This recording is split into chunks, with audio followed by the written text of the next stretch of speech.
안녕하세요. 전국 학교 비정규직 노동조합 경기지부의 교육정책국장 민태호입니다. 반갑습니다. 오늘 2023년 분회장 교육은 7월 15일 총궐기 투쟁과 분회장의 역할을 주제로 말씀드리겠습니다.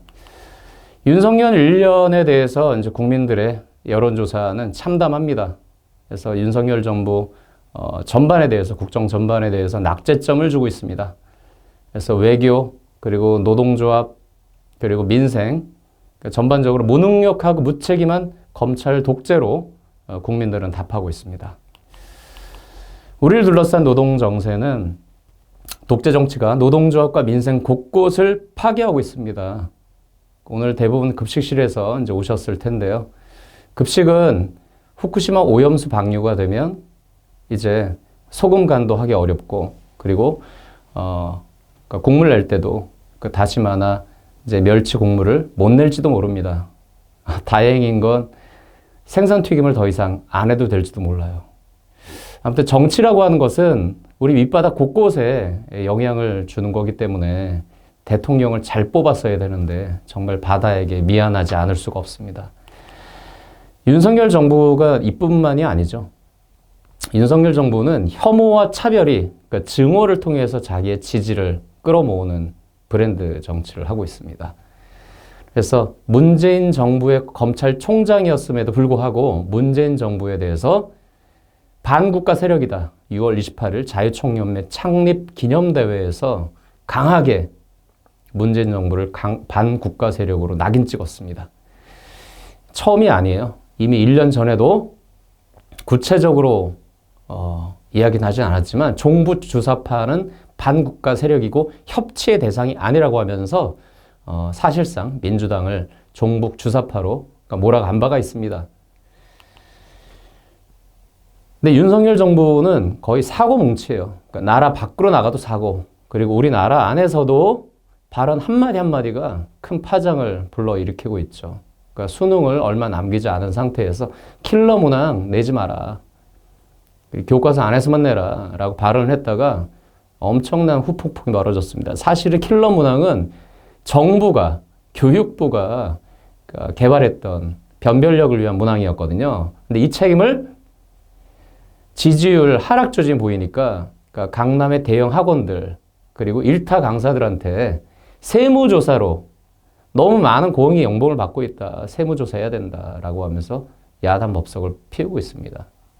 그래서 야, 진짜 애들만 불쌍하다라고 했던 현우진이라고 하는 일타 강사에 대한 세무조사, 이거 진짜 유치한 보복수사죠. 근데 거꾸로 그러니까 곽상도, 박영수를 비롯해서 이제 검찰들이 대장동의 50억 클럽, 엄청난 국민적 지탄을 받는 비리에는 곽상도는 무죄고 박영수에 대해서도 영장을 기각했습니다. 자, 검찰 우리 편이면 다 봐주고, 자, 우리 편 아니고 나 욕하는 놈들은 다 집어넣을 거야, 수갑 채울 거야. 이게 윤석열 정부의 이제 검찰 독재 스타일입니다. 끌어내려야 돼요. 게다가 그러니까 우리에 대해서도 처우 개선의 근본이라고 할 수 있는, 노동 3권을 움직이는 근본이라고 할 수 있는 노동조합을 척결해야 할 적으로 규정하는, 거의 문명 국가에서는 보기 힘든 대대적인 그러니까 노조 탄압을 하고 있습니다. 그래서 노조 갑질과의 전쟁 50명 특진을 걸었다라고 하면서 보수 언론 채널A를 통해서 대대적으로 노조 탄압을 예고했고, 어떻게 단일 사건에 50명 특진을 건 사례가 없어요. 거의 야만 국가, 독재 국가를 전 세계적으로 선포하는 거나 다름이 없습니다. 그러니까 이런 가운데 노동조합의 정당한 활동을 그러니까 수사하고 공갈 협박으로 몰았던 윤석열 정부를 규탄하면서 윤석열 정부를 무너뜨려달라 호소했던 양회동 열사의 장례식이 지난 6월 12일에 열렸습니다. 윤석열 정부는 노동 탄압을 멈추지 않고 있지만 많은 국민들이 이제 건설 노조의 진실, 진정성에 대해서 이제 받아들이고, 많은 언론들도 윤석열 정부의 언론 조작, 그리고 부당한 노조 탄압에 대해서 보도가 되어서 그러니까 명예회복이 되었다 판단하고 장례식을 치렀는데요. 그러니까 이날 쌍둥이 딸 아들의 편지가 그러니까 낭독이 돼서 하늘도 비가 내렸고 그 땅도 울었고 참가자 모두가 눈물 바다였습니다.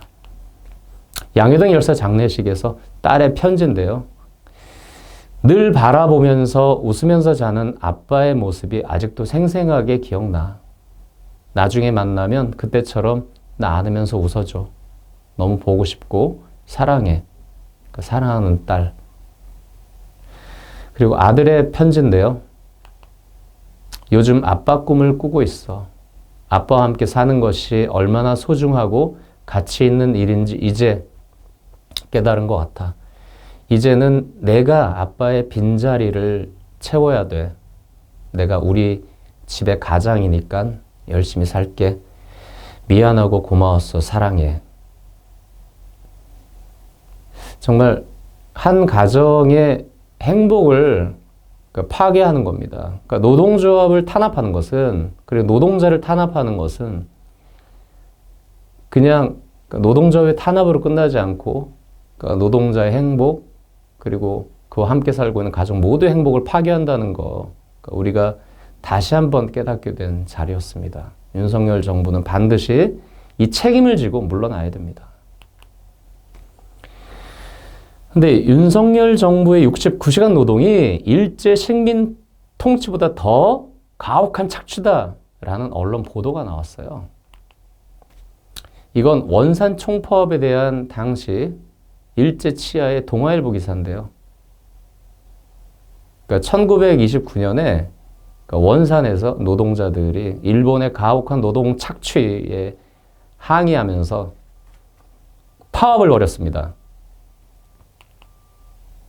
자, 이렇게 100년 전 노동자들이 일제 치하에서 이제 가혹한 노동 착취, 65시간을 넘는 노동에 대한, 그리고 저임금에 대한, 일본인의 절반밖에 받지 못하는 임금, 그리고 구타 사건이 있었습니다. 그래서 이에 항의하는 총파업이 벌어졌는데요. YTN에서 팩트체크를 해봤습니다. 그랬더니 이제 하루 8시간 이상, 그리고 토요일에도 이제 강제 노동을 할 수밖에 없는 그런 현실의 한거에서 이제 파업을 한 게 일정하게 사실로 확인이 된다. 다시 말하면 일제 치하의 원산 총파업이 65시간 강제 노동 착취에 대한 파업이었고, 당시 요구안이 놀랍게도 8시간 노동 실시, 그리고 최저임금제를 요구했습니다. 이거 지금 우리가 요구하는 거잖아요. 정말 일제 치하의 가혹한 노동 착취나 오늘의 우리 현실이나 근본적으로 달라지지 않았다고 하는 사실이 너무 충격적이고, 게다가 윤석열 정부의 69시간 노동은 일제보다 더 가혹한 노동 착취라는 사실에 더 놀라지 않을 수가 없습니다. 자, 그래서 다시 한번 확인을 하지만 8시간 노동 계약은 노동자 건강의 보루입니다. 그래서 우리가 계약서에 하루 소정 근로시간을 8시간으로 계약을 했잖아요. 그럼 그 계약은 지켜져야죠. 그죠? 전 세계 노동시간을 비교해 봤을 때 한국의 노동시간은 그러니까 경제 성장이 꽤 된 이제 선진국 대열에 들었다고 하는데도 불구하고 OECD 평균보다 200시간을 더 일하는 가혹한 장시간 노동에 시달리고 있습니다. 대한민국이. 이미 그러니까 G7 또 OECD 평균은 40시간 밑으로 35시간 노동, 심지어 독일을 비롯한 일부 유럽 국가들은 30시간 노동을 지향하고 있는데도 우리는 40시간을 넘어서 69시간을 추진하고 있다는 사실, 정말 분노하지 않을 수가 없죠. 심지어 급식실 8시간 근무 후에 휴게 시간이 1시간 주어지잖아요. 근데 일이 안 끝나요. 이제 퇴근해야 되는데 연장 근로를 강요하는 것이 급식실의 현실입니다. 그러니까 세계 최고의 무상급식 뒤로 죽음의 급식실이 벌어지고 있는 안타까운 현실인데, 우리 몸이 무너지면 무상급식도 무너진다는 사실을 그러니까 이제서야 시민사회단체가 깨닫고 함께 도민 대책위를 구성해서 투쟁을 시작한 겁니다. 이 휴게 시간에 대해서는 여러분들이 다시 잘 각인하셔야 돼요. 휴게 시간은 법에서 보장한 겁니다. 4시간 일을 하면 30분 휴게를 해야 되고요. 그리고 그 휴게 시간의 의미는 그냥 쉬는 게 아니에요. 그러니까 잠깐 메뉴 회의를 하거나 빨래를 하거나 빨래를 개거나 그러니까 이런 작업들은 다 대기 시간이에요. 샤워를 하는 것도 마찬가지입니다. 쉬는 시간이 아니고 다 근로 시간에 들어가는 겁니다. 이게 경기도교육청 복무규정집에 명시가 되어 있습니다. 그래서 근로 시작 전에 업무에 부수되는 행위를 한 다음에 업무에 투입될 경우에 근로시간에 해당된다고 적혀 있어요. 일부 학교들은 그날 조리를 준비하기 위해서 뭐 30분 혹은 1시간 미리 모여서 메뉴 회의를 하는 학교들이 있잖아요. 다 근로시간입니다. 그러니까 심지어 끝나고 휴게 시간이 주어지지 않고 청소 설거지를 계속해서 하는 경우에도 바로 휴게 시간이 아니라 근로시간이라는 점 꼭 아셔야 되고요. 그리고 정말로 중요한 거, 휴게 시간은 사용자의 지시로 이루어지는 것이 아닙니다. 왜냐하면 계약 자체가 8시간 근로계약을 했기 때문에 더 일을 시키려면 근로자의 동의가 필요해요. 근로자의 동의가 없이는 연장 근로가 되지 않는다는 사실 여러분 잘 모르셨죠? 이제 제가 말씀드렸으니까 우리 8시간 건강권을 지키기 위해서는 8시간이 넘는 과도한 노동 강도에 대해서는 항의해야 됩니다. 단체 협약에도 업무 협의를 하도록 단체 협약이 명시가 되어 있어요. 그러니 용기를 내시고 말을 하시고 휴게 시간에 이제 이 강제 노동을 하는 것들은 반대해야 돼요. 우리의 건강을 위해서, 건강한 노후를 위해서요. 이것도 역시 경기도교육청 복무규정집에 나온 내용인데요.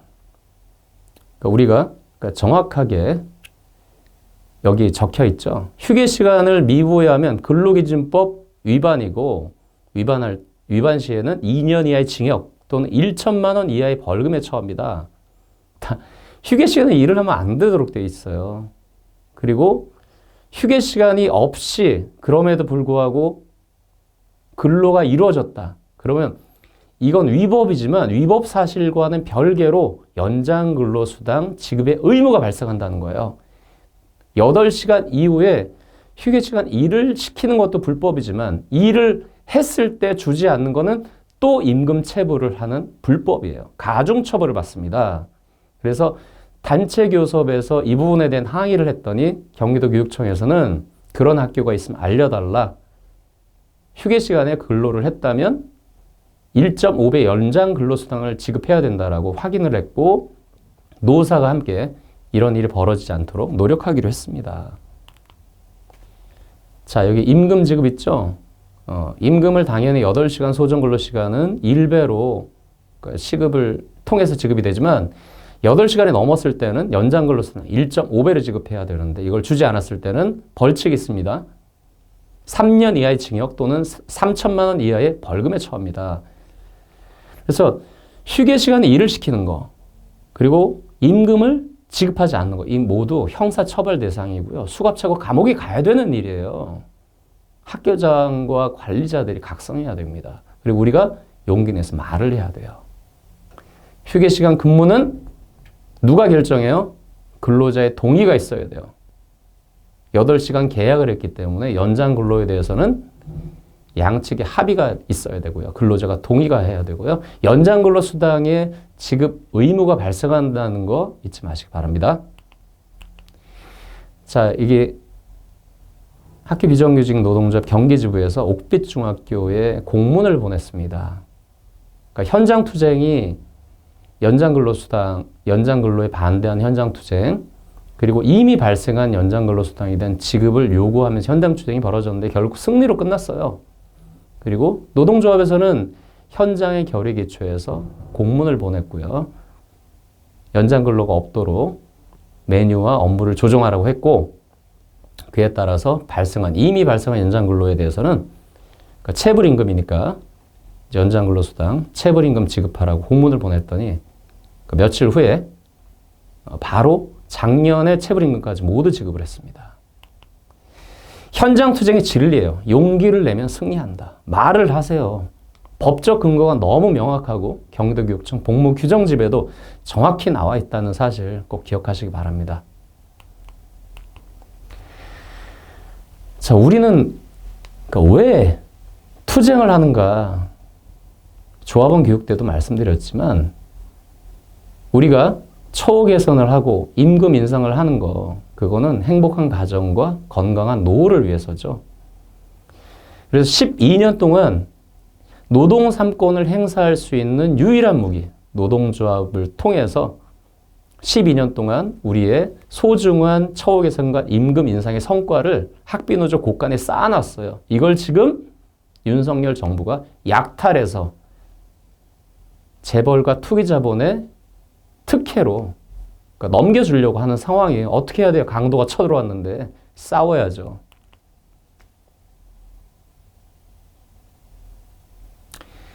국민의 생명과 안전을 지키는 것이 국가의 기본 의무고 책임인데 도대체 우리 정부와 국회는 무엇을 하고 있습니까?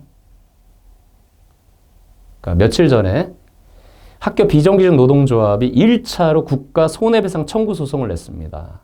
폐암에 대해서 국가가 책임져라. 일주일만 급식실에 와서 일해봐라. 라고 했고요.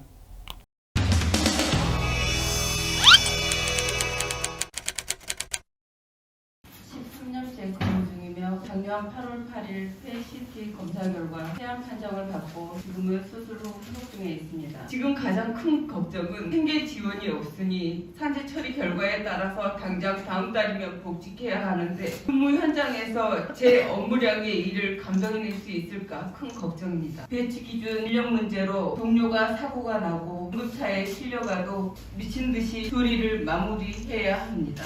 국민으로서 그냥 묻고 싶네요. 일하고 계시니까 저희는 죽도록 일하고 있습니다. 그렇게 대책도 성의도 없는 태도와 일처리에 살려달라고 외치는 노동자들 조롱하며 탓하지 마시고 세금 낭비하지 마시고 급식실 체험 겸 현장으로 일주일만 와서 근무하십시오. 정말 울먹거리면서 말씀을 하시니까, 그러니까 저희들도 같이 이제 그 감정이 그대로 이제 옮겨지는데요.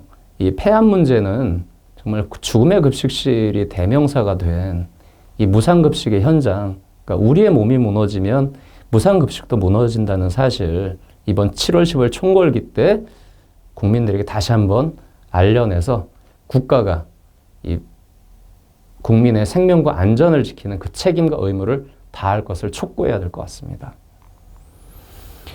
그런데 이 많은 다른 교육청들이 이 급식실 처우 개선의 흐름들이 만들어졌었거든요. 근데 이런 게 윤석열 정부가 들어서고 검찰 독재가 시작되면서 노조 척결 정책이 이어지면서 급식실 처우 개선 흐름이 중단되었습니다. 인천은 여러분들 다 아시다시피 320일로 근무일수가 확대가 됐고요. 전남은 조리실무사 340일로 근무일수가 확대되었습니다. 조리사는 365일로 근무일수가 확대되었습니다. 경남은 2025년까지 조리사, 조리실무사 모두 단계적으로 상시 직종으로 전환하기로 합의를 했고요. 인천은 모든 직종의 학습 휴가 4일 한도에서 보장하기로 했고 상시 직종에 대해서는 자율 연수, 그러니까 유급 방학이 10일이 보장되기로 합의가 되었습니다. 그러니까 365일로 간다고 해도 유급 방학이 주어지는 그런 시대가 열렸는데 윤석열 검찰 독재의 노조 척결 정책이 이런 급식 처우 개선 흐름을 가로막고 있습니다. 그러니까 우리가 용기를 내야 되고 7월 15일 총궐기에 올라가야 하는 또 다른 이유이기도 합니다.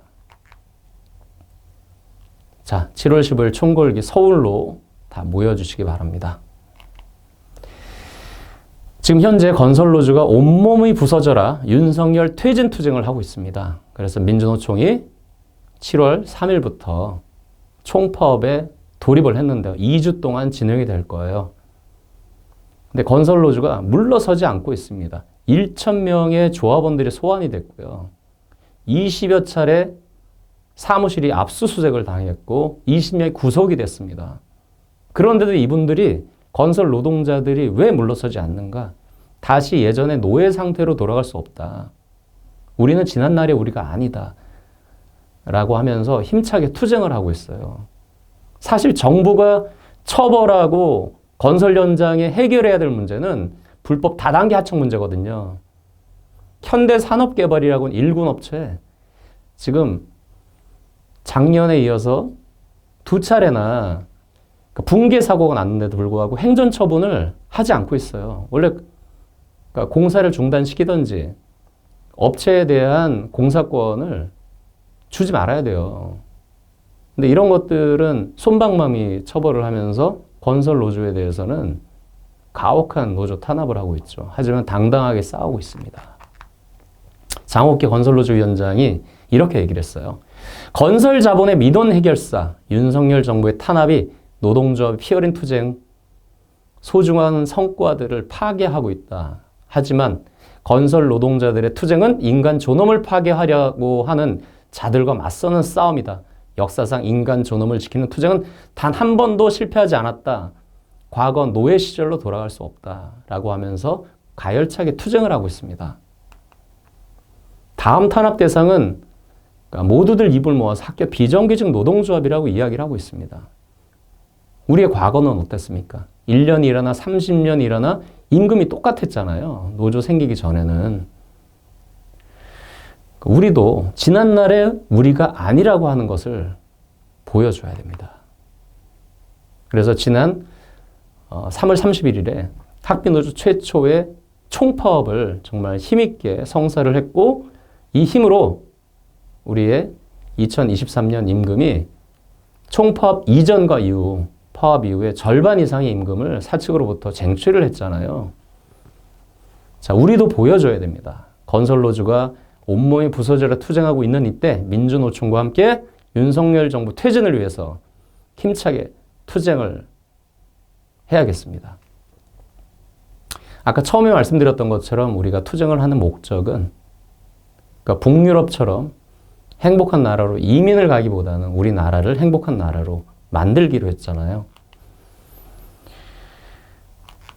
가장 효과적인 대책은 사실 7월 15일 총궐기를 하지 않고도 노동자 진보 집권이 이루어졌다면 그래서 단독 법안 제출을 할 수 있는 열석을 만들었다면 그리고 원내 교섭 단체 그러니까 법안 처리에 관한 협상 권한을 가지는 20석을 우리가 국회에 진보당, 진보정당으로 진출을 했다면 더 나아가서 100석의 제1야당이 됐다면 더 나아가서 150석의 집권 여당이 됐다면 처음부터 우리가 이렇게 총궐기로만 의지하진 않았을 텐데 지금은 우리가 정치적 힘이 약하기 때문에 오로지 노동조합의 힘만으로 싸워야 되는 상황입니다. 그래서 우리가 잊지 말아야 될 것은 내년 총선에서 우리 학교 비정규직 노동자들을 비롯한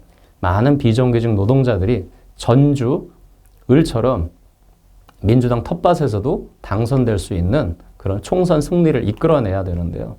그러니까 우리가 국회로 가는 가장 첫 번째 목적은 교육공무직법 제정이잖아요. 교육공무직법 제정이 된다면 우선 복무차별이 해소가 되는 거고요. 임금차별도 해소가 되고 자 이제 우리에게도 1년 일하나 30년 일하나 그 자리 그대로잖아요. 하지만 교사와 공무원들은 교육청과 교육부로 파견돼서 급식과 관련된 정책을 수립 단계부터 개입을 합니다. 카페테리아부터 또 배치 기준 문제 우리가 교육공무집법이 제정이 되면 그러니까 급식과에 조리사, 조리실무사가 파견돼서 노동자 건강권을 중심으로 정책 단계, 수립 단계부터 개입을 할 수가 있습니다.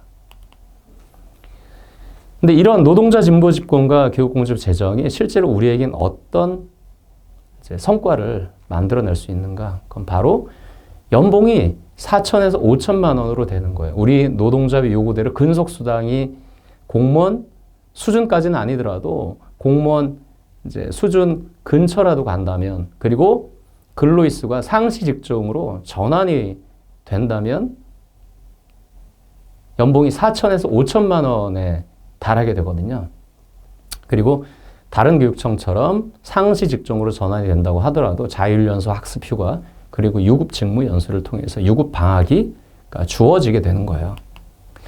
그리고 배치 기준 역시 다른 공공기관처럼 1인당 학생 60명 기준으로 배치 기준이 조정이 될 수 있고, 산업재해로 사망했을 때는 다른 나라들처럼 교육감이 구속되고 50억에서 300억의 벌금을 때려 맞는, 그래서 산재 사망이 일어나지 않도록 전전긍긍하고 대책을 수시로 강구하는 그런 교육청으로 바꿀 수가 있는 겁니다. 그래서 근본적인 가장 효과적인 대책은 노동자 진보 집권이다. 그걸 통해서 우리가 나와 가족의 행복 그리고 노후의 행복을 추구할 수 있다는 점 말씀을 드리고요. 그래서 이번 2024년 내년 총선에 학비노조 경기지부에서 하남과 시흥의 조리실무사 두 분이 결심을 하셨고, 지금 용인 지회장님도 내년 총선 출마를 결의하고 있습니다. 우리가 이제는 도의회도 가고 국회에도 가서 교육공무집 제정하고 죽음의 급식실 문제를 끝장내야 됩니다. 아무도 관심 가지지 않습니다. 우리가 직접 하지 않으면. 그래서 세상에 공짜가 없습니다. 우리가 총파업을 통해서 하루에 일당을 까지면서 임금 인상을 쟁취했던 것처럼 우리가 노동자 진보 집권을 통해서 교육공무집 제정을 만들고 연봉 4천, 5천 시대를 만들려면, 우리도 승직 승급하는 시대를 만들려면 정치 세력화를 이루어야 되고 국회를 진출해야 됩니다. 그러려면 간부 먼저 당원에 가입하시고 특별 당비를 모금해서 내년 총선 때 우리의 동료들이 총선에서 힘있게 뛸 수 있도록 후원금을 모아주셔야 됩니다. 부회장님들이 앞장서실 수 있죠. 이거는 우리가 올해 쟁취한 임금 기본표인데요. 이렇게 그러니까 연차 1년차부터 21년차까지 그러니까 연봉이 이제 만들어지고 있습니다. 그래서 2,300만 원부터 3,200만 원까지 정말 예전보다는 많이 발전했죠, 우리가. 근데 12년 동안 총파업으로 쟁취한 소중한 우리의 자산들입니다. 학비노조의 곡간이에요. 그런데 윤석열 정부가 임금 삭감 폭탄을 던졌습니다. 그러니까 이거는 그러니까 우리의 임금을 그러니까 연차별로 계산하는 표인데요. 그러니까 사실 올해의 임금보다 앞으로 더 올려서 임금 차별이 해소가 되도록 투쟁을 해야 되죠. 그래서 맨 오른쪽을 보시면 근속 그러니까 7만 원, 그리고 상시직종으로 전환이 되고 상한이 폐지되었을 때를 가정해 봤습니다. 그렇게 되면 이제 급식실에 처음 들어온 분도 연봉이 3천만 원 받는 시대가 되고요. 그리고 14년 차가 되면 4천만 원 연봉을 받고 26년 차가 되면 5천만 원 받는 그런 시대가 열립니다. 자, 이런 시대로 가야 되는데 우리가 직접 국회로 들어가서 교육공무집법을 제정하고 비정규직 없는 세상을 우리 아이들에게 물려준 투쟁을 하려고 하는 이때 윤석열 검찰 독재가 거꾸로 가고 있죠. 주휴수당이 폐지가 되면 얼마나 손해를 받는지를 한번 계산해 봤습니다. 바로 연 주휴수당이 1년 차부터 그리고 21년 차까지를 계산했을 때 그러니까 주휴수당이 적게는 360만 원부터 많게는 500만 원까지 깎입니다. 그리고 주휴수당만 깎이는 게 아니에요. 퇴직금도 같이 삭감이 됩니다. 주휴수당이 깎이면 퇴직금도 깎인다는 사실 생각 못 하셨죠? 이제 대부분의 급식 노동자들 중에 가장 많은 연령대가 50대인데요. 임금 인상이 가장 중요한 게 50대예요. 왜? 퇴직 연도의 임금이 나의 퇴직금을 결정하기 때문입니다. 근데 지금 우리가 주휴수당이 폐지가 되면 바로 퇴직금도 같이 삭감이 됩니다. 그러면 21년 차 기준으로 한번 보세요. 연 주휴수당이 500만 원이 깎이고요. 그리고 퇴직금 삭감되는 금액이 1,000만 원입니다. 1,500만 원의 임금이 깎이는 거예요. 10년차 기준으로 봐도 연 주휴수당이 430만 원 깎이고요. 퇴직금 삭감액까지 합치면 거의 900만 원 가깝게 깎이는 겁니다. 근데 가만히 7월 15일 날 서울에 올라가지 않는다면 그러니까 정말로 우리가 바보 천치가 되는 겁니다. 분회장님들이 조합원들이 이끌고 함께 모아서 버스 타고 서울로 올라가 주셔야 됩니다. 임금 삭감이 될 뿐만 아니라 주휴수당이 삭감되고 퇴직금이 삭감되는 사실, 윤석열의 이 임금 삭감은 우리의 곳간을 약탈해서 임금을 파괴하고 우리의 노후를 파괴한다는 거 잊지 마셨으면 좋겠습니다. 윤석열 정부가 이렇게 권투 글러브를 끼고 노동자들을 대대적으로 때려잡고 있는데요. 그러니까 두 번째 폭탄이 바로 노조 제거 폭탄이에요. 헌법에 보장된 노동 3권은 노동조합을 만들 단결권, 그리고 노동조합을 만들어서 사측과 교섭해서 임금 협약, 임금 인상, 처우 개선 협약을 체결할 수 있는 단체 교섭권, 그리고 이것이 대화를 안 됐을 때는 파업이나 쟁의회의를 통해서 사측의 영업, 사측의 이익에 손해를 끼쳐서 그러니까 임금 협약을 체결하도록, 단체 협약을 체결하도록 보장한 게 바로 헌법에 보장된 노동 3권인데요. 이거는 노동조합이 있을 때 행사를 할 수 있는 권한이에요. 노동조합이 깨지면 노동자들은 헌법에 보장된 노동 3권을 전혀 행사할 수가 없습니다. 그래서 노조 파괴는 임금 인상, 처우 개선, 그리고 배치 기준, 노동 안전 모두를 파괴하는 우리의 근거를 파괴하는 일이기 때문에 7월 15일 총궐기에 모두가 함께 올라가셔야 됩니다. 이미 작년부터 중고등학생들이 윤석열 퇴진 촛불 집회를 시작을 했습니다. 그래서 언론에서도 엄청난 공격을 했었죠. 현수막 제목을 한번 보세요.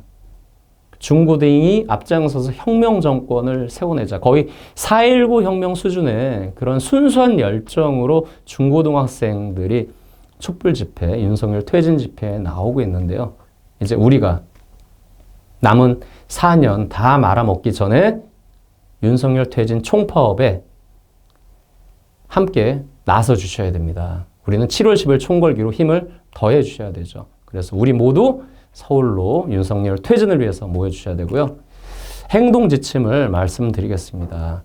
7월 총파업 민주노총이 시작을 했는데요. 우리 노조는 7월 15일 총궐기로 윤석열 퇴진을 통해서 내년 총선으로 달려가는 이 싸움을 본격적으로 시작을 해야 됩니다. 그래서 이미 민주노총은 7월 3일부터 각 산별 연맹별로 파업에 돌입을 했습니다. 이 뉴스에서도 많이 보도가 되고 있는데요. 마지막 날인 7월 15일 토요일에 파업권이 없는 노동조합들을 모아서 총궐기 대회를 하고, 그리고 오후 4시에는 범국민대회, 중고등학생, 종교계 모두 모여서 시민사회단체, 국민들 모두 모여서 범국민대회를 4시에 합니다. 그 자리에 우리 분홍색 조끼가 출렁이면서 우리 학교 비정규직, 죽음의 급식실 문제 해결을 위해서, 교육공직법 제정을 위해서, 그리고 이걸 가로막고 있는 윤석열 퇴진을 위해서 민생 곳곳을 파괴하는 윤석열 정권에 맞서 싸우겠다는 것을 국민들에게 보여줘야 됩니다. 이미 간부들은 결심을 했습니다. 그래서 윤석열 정권 퇴진시키고 2024년 총선에 승리하자 결의대회를 다졌습니다. 그래서 민주노총 총파업에 우리는 7월 15일 총궐기로 함께한다 결의를 다졌고요. 급식실마다 7월 15일 서울로 가는 영상 챌린지를 만들고 있습니다. 이대로는 못 살겠다. 7.15 총궐기 옥기 산대초가 서울로 가자. 나 산대초 7.15 총궐기 가자. 투쟁. 총궐기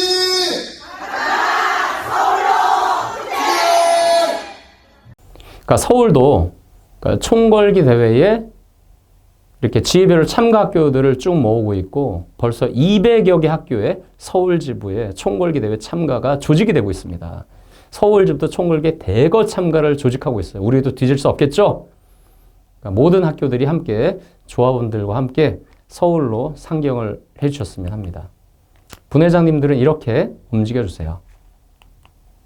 7월 15일 학교 비정규직 노동자 대회 학교 조합원들을 조직해서 함께 참여해 주시기 바랍니다. 그리고 두 번째는 아까도 보셨죠? 총궐기 챌린지 영상을 각 지회별로 지회장님이나 그리고 단체 카톡방에 올려주시기 바랍니다. 이걸 추첨해서 식사권, 아이스크림을 제공해 드립니다. 세 번째, 진보정당 가입운동, 특별당비 후원운동을 통해서 내년에 총선을 정말 제대로 준비해서 우리가 국회에 들어가서 죽음의 급식을 끝장내고 그리고 교육공무집법을 제정하는 승리 역사를 만들어내는데 분회장님들이 앞장서 주시기 바랍니다. 그리고 마지막으로 윤석열 퇴진과 진보정당 운동이 왜 우리를 위하고 나를 지키는 일인지 동료들과 함께 조합원들과 함께 이야기를 하고 우리 단체 카톡방에 참가하는 결의의 글들을 올려주시기 바랍니다. 아까 초반에도 말씀드렸지만 우리의 생존권 그 자체도 파괴가 되지만 우리가 일하는 급식 현장도 거의 아수라장이 되는 거예요. 그러니까 소금 없이 어떻게 급식을 할 것이며 그리고 다시마와 멸치 국물관 내지 않고 어떻게 국을 끓일 것이며 그리고 수많은 해산물, 수산물을 빼고 어떻게 요리를 할지 그 자체가 민생 곳곳을 뒤흔들고 있습니다. 윤석열 정권 퇴진을 위해서 우리 분회장님들이 앞장서서 자, 서울 상경 버스에 우리 조합원들과 함께 타고 서울로 올라갔으면 좋겠습니다. 이상입니다. 고맙습니다.